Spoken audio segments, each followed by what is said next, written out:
Hello friends, it's really good to be together again. So, prosperity, success, special powers. What has non-duality to offer? According to these teachings, our true substance, our innermost self, is not separate from the ultimate source of all, the supreme intelligence that underlies and pervades the entire world appearance. The path to inner illumination is a gradual awakening to this reality and a growing recognition that this is what we really are. And what is called enlightenment is the dissolution of all the apparent separations from that Supreme Being. It might seem to follow that progress on the path to self-realization would be evidenced by signs of a great force at work in our lives, of a growing ability to draw upon the power of that Supreme Being according to our will. Does this mean that if we are pursuing the non-dual teachings, we might expect to see effects of this power in our situation, manifesting perhaps as material prosperity, influence, and well-being on all levels? Should we expect a rise of uncommon capacities for benevolence and creativity, such as supramental sources of knowledge, or the power to heal trauma and remove suffering? On the other hand, if no such developments are occurring in our life, does this mean that we are not making progress with the non-dual practices? If such extraordinary qualities are not becoming apparent within our scope, could it be that we're doing something wrong or have failed to grasp something essential? Friends, let us put our mind at rest about this. If we're doing the suggested practices and sincerely inquiring into the direction of non-duality, and yet do not seem to be gaining special capacities or qualities, this does not mean that we're doing something wrong or making no progress. Let us be free of all doubt and anxiety about this. To feel that we're just a normal or ordinary person does not mean that we do not or cannot grow towards inner illumination.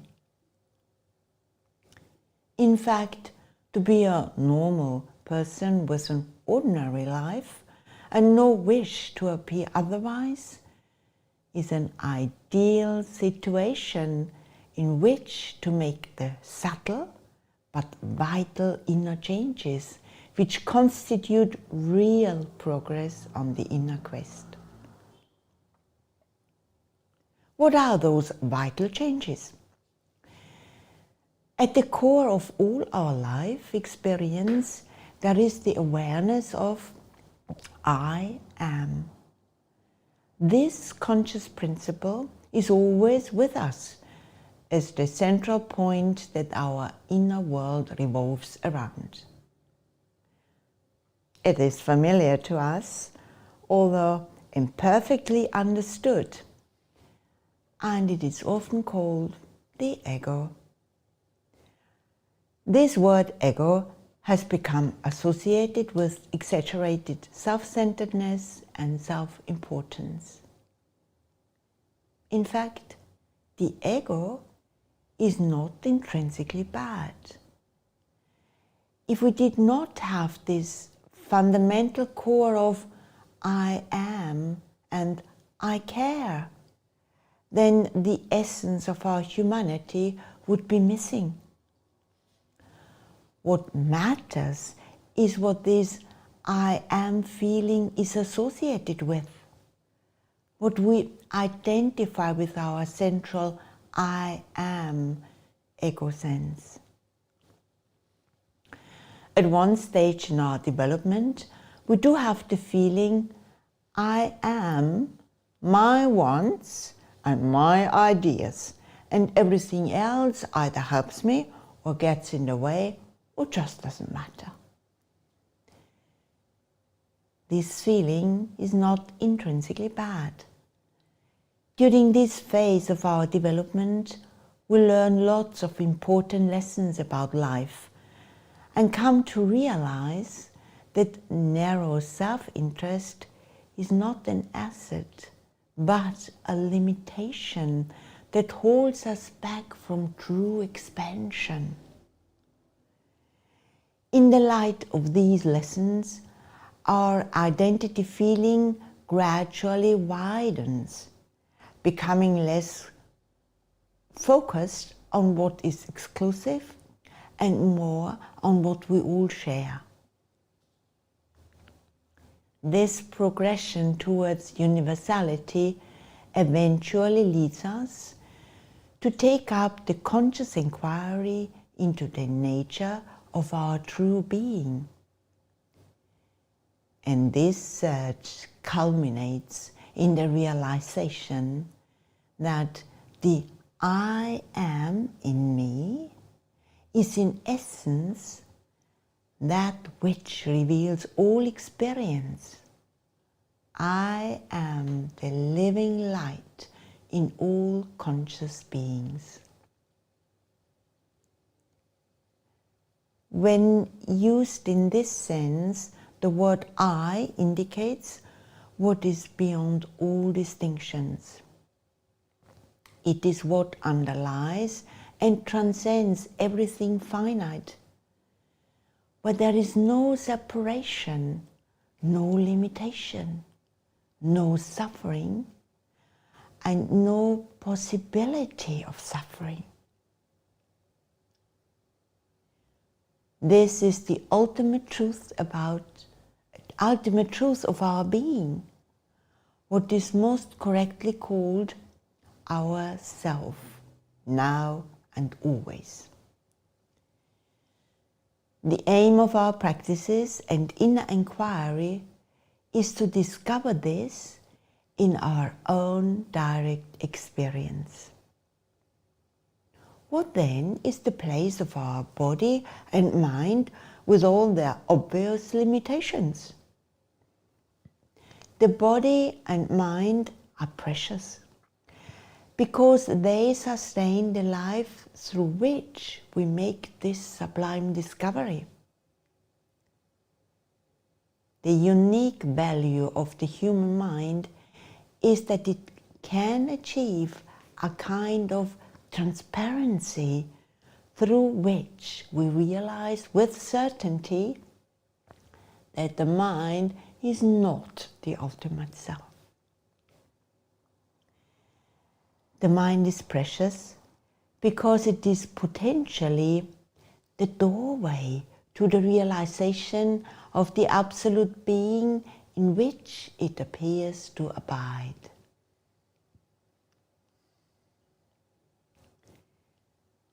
In the light of this supreme potentiality, we do not need to look for special powers in the belief that they might lead to fulfillment and happiness. The reality, the ultimate power, is our true being and is infinite. The path to self-knowledge, then, is a return to true normality.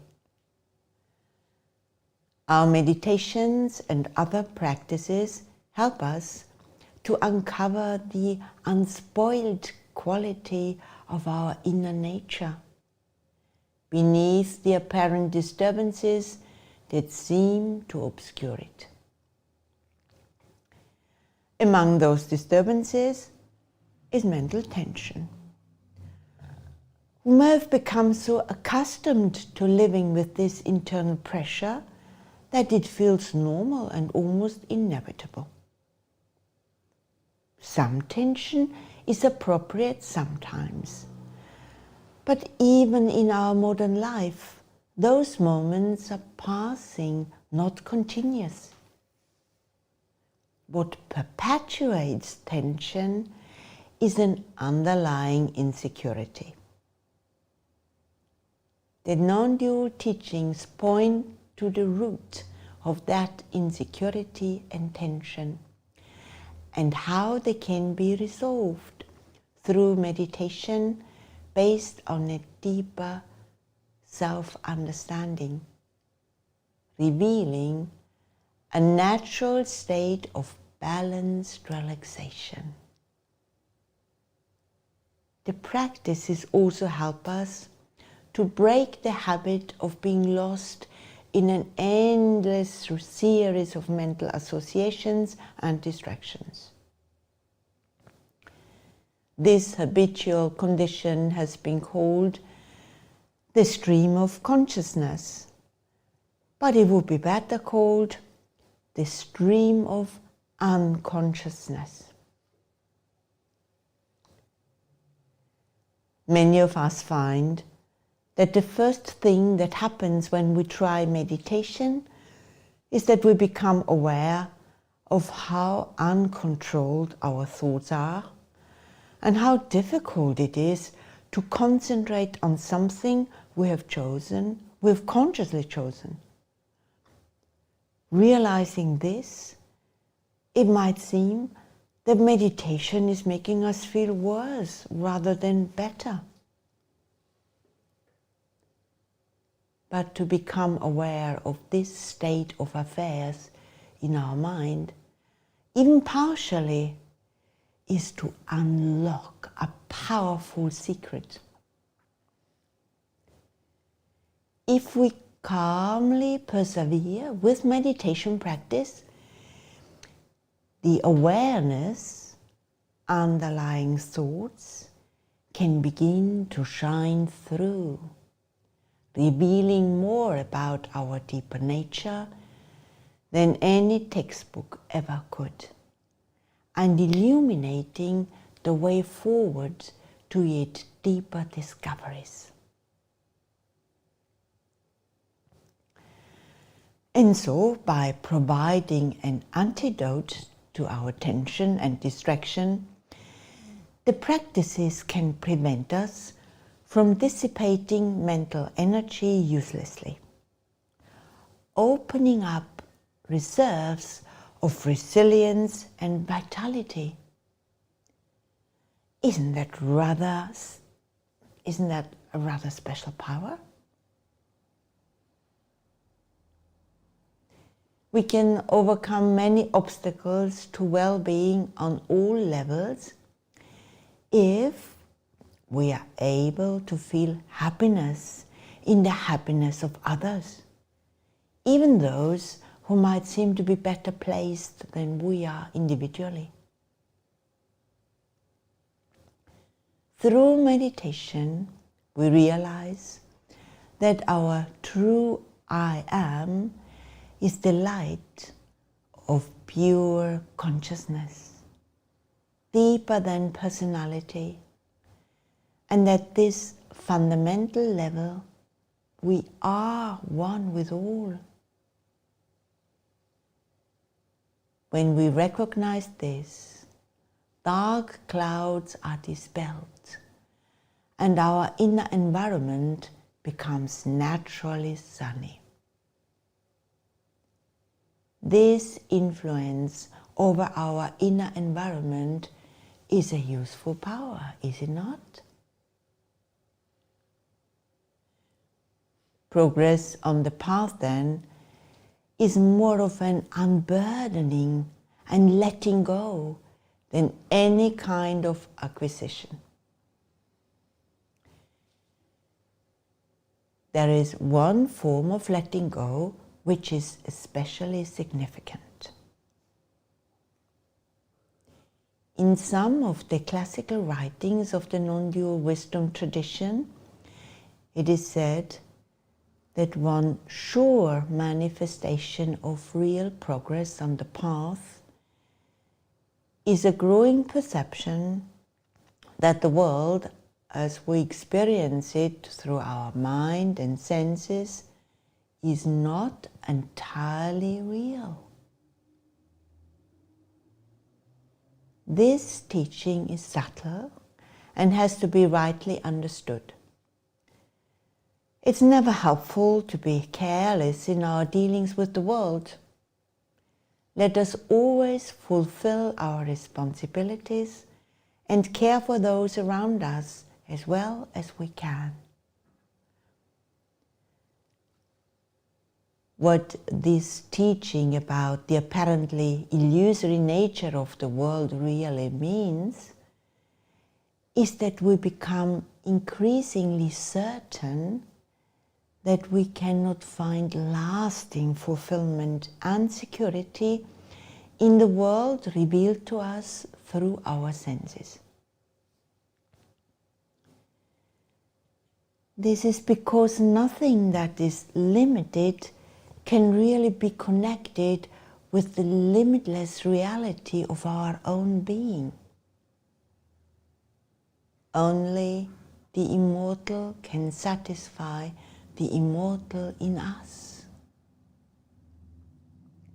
Only the infinite can satisfy the infinite in us.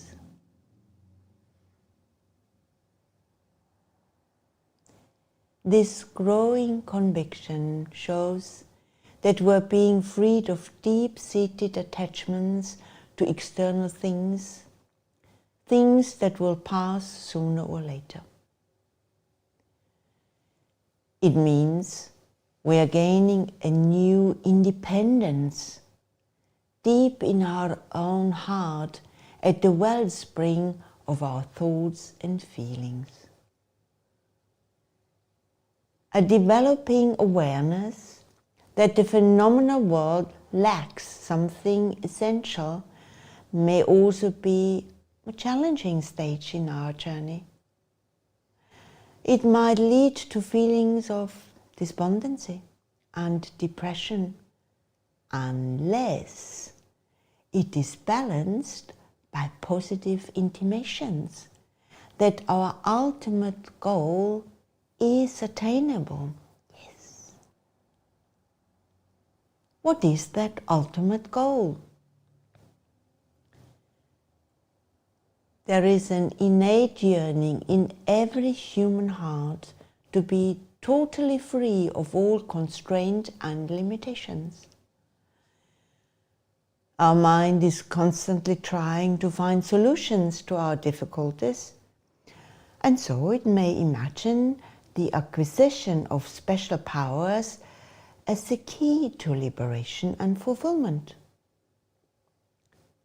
But the real key to liberation is the higher self-knowledge of what we already are, ever free, ever fulfilled. It is not powers generated in our body and mind that will bring relief. The truly liberating breakthrough is to know that our real self does not need special powers to rise above the limitations of our mundane life, because our true nature does not need anything at all and never could be in any need, being ever absolute and perfect.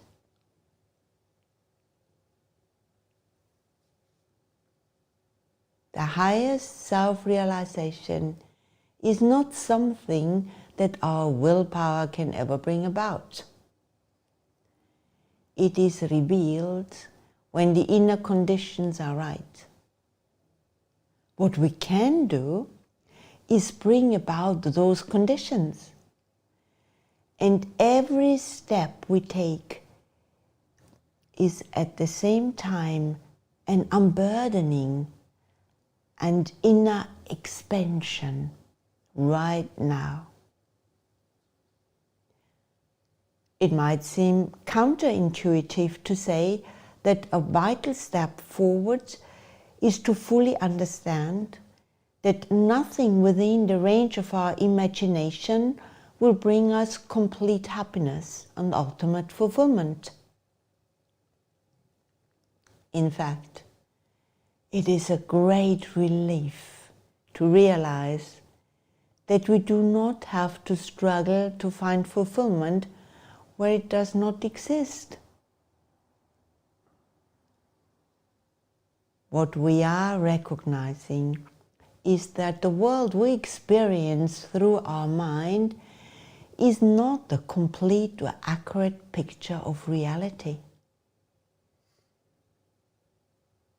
The more certain we become of this, the more certain we become that there is a deeper reality behind that picture.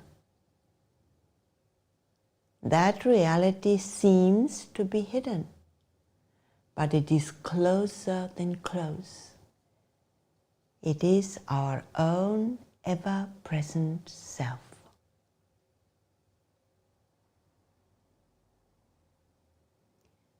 This is the principle that underlies meditation. So let us turn to our practices now. Please adjust your posture.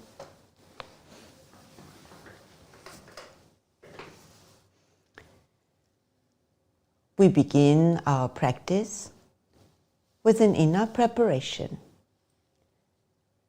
We prepare our mind for meditation by remembering that there is a deeper reality at the core of our being that is one with the reality underlying the whole universe. This oneness, this non-duality, is the supreme wisdom that is open to all of us. So let us first sit for a minute or two in calmness and reverence for this supreme and eternal wisdom that reveals our essential oneness with the All.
Our next practice is a breathing practice.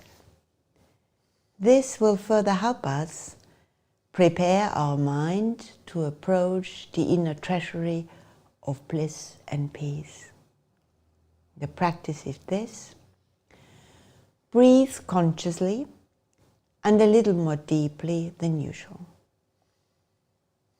As you breathe in, say to yourself inwardly, I. And on the out breath, again, say inwardly, I. Conscious breathing, as we know, calms the mind. Here we deepen the effect by adding the word I. Not I have, or I do, or I think, just I. In this way, we turn from the usual meaning of the word I to the fundamental self, or I, which is the ultimate source of our consciousness and vitality, and is perfect peace and fulfillment. So the practice is: breathe consciously and a little more deeply than usual.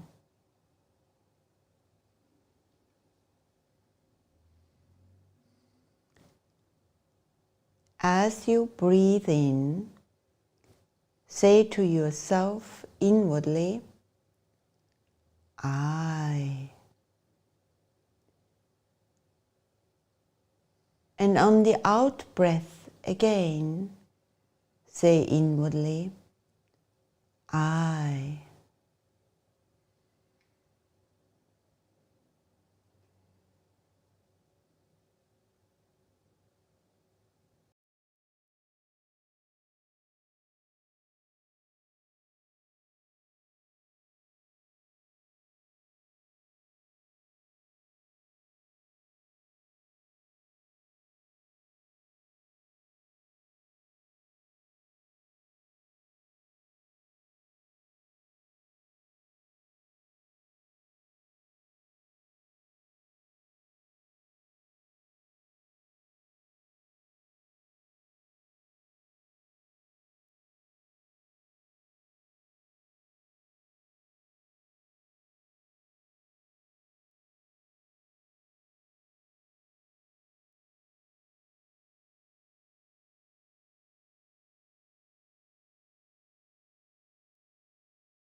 Conscious breathing.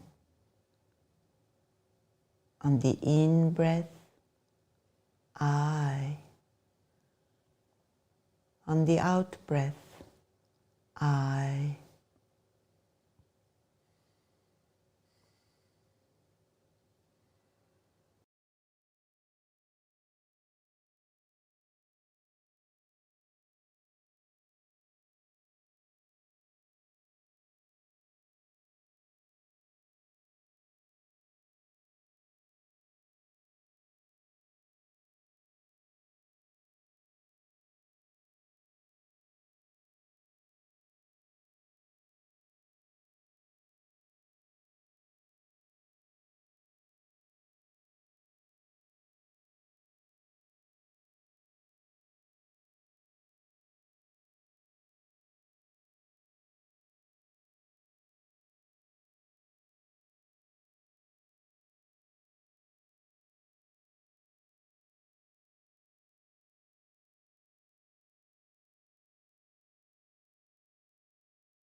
Next, we're going to practice a way of freeing ourselves from the domination of unwanted and uncontrolled thoughts.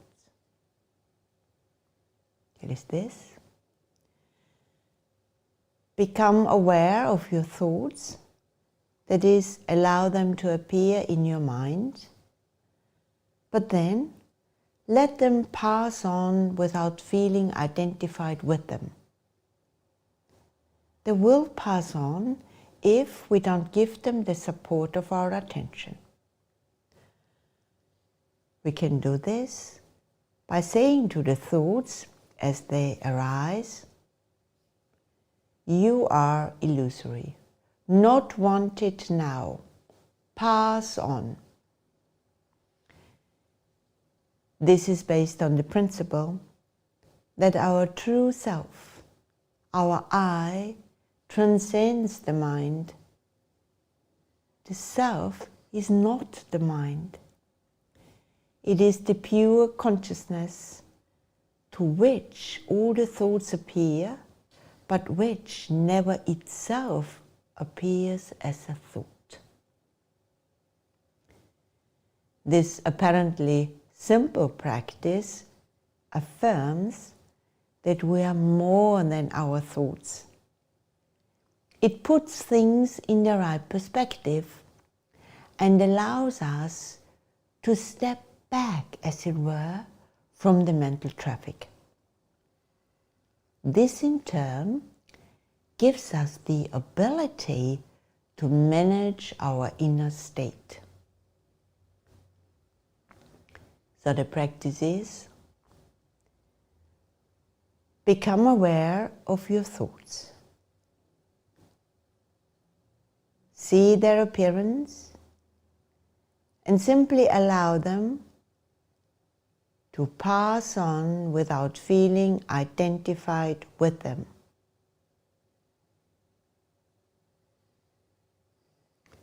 Say to the thoughts as they arise, "You are illusory, not wanted now, pass on."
Say to the thoughts as they arise, "You are illusory, not wanted now, pass on."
say to the thoughts, you are illusory, not wanted now, pass on.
Next, we're going to meditate on a text, and it is this.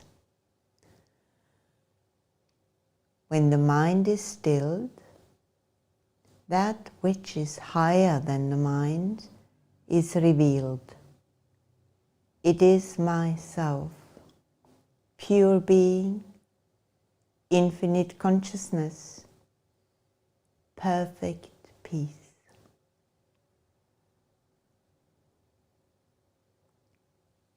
The meditation text points to our deeper nature and also the way to realize it.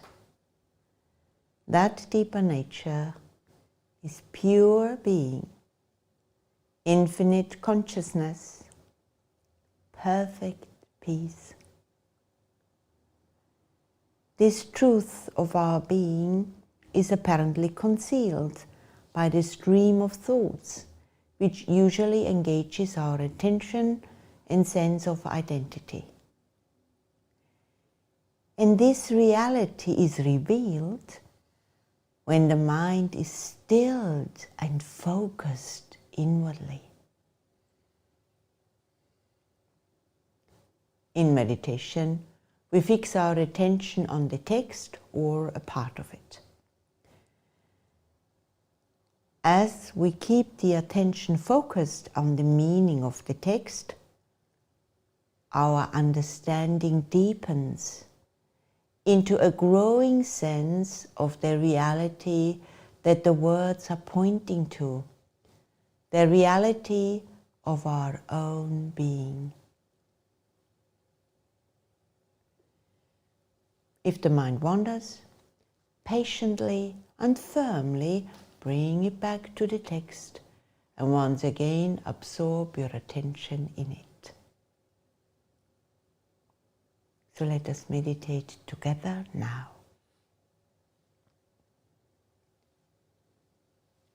When the mind is stilled, that which is higher than the mind is revealed. It is myself, pure being, infinite consciousness, perfect peace. When the mind is stilled, that which is higher than the mind is revealed. It is myself, pure being, infinite consciousness, perfect peace.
when the mind is stilled, that which is higher than the mind is revealed.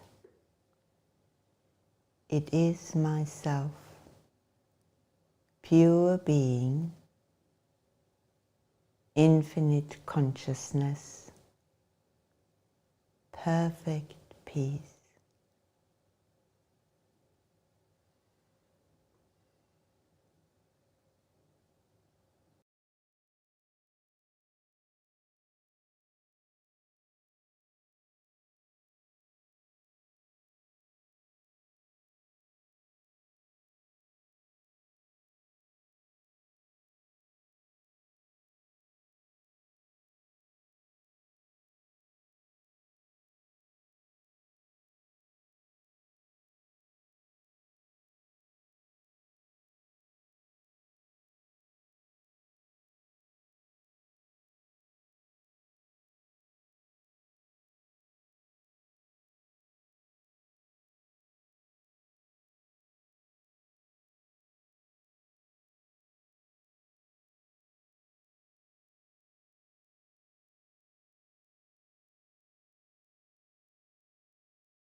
Pure being,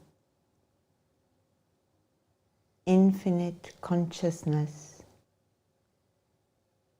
perfect peace.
As we began with a preparation for meditation, so we end with a preparation for our return to our life of action.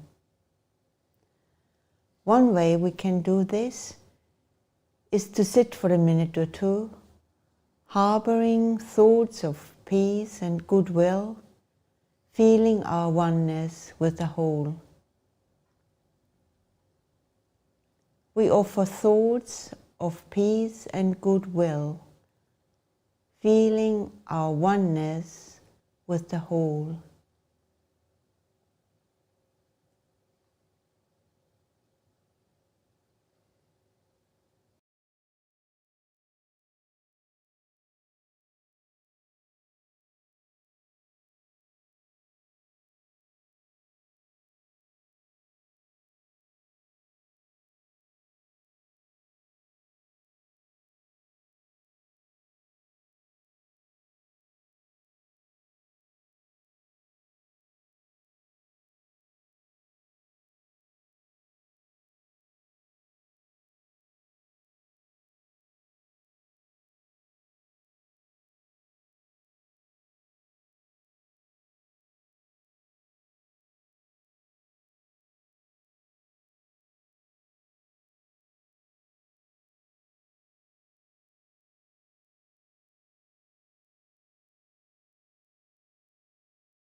Thank you, friends, for joining me today and sharing with me this time of exploring what's really valuable in our inner world and what transcends the inner world completely.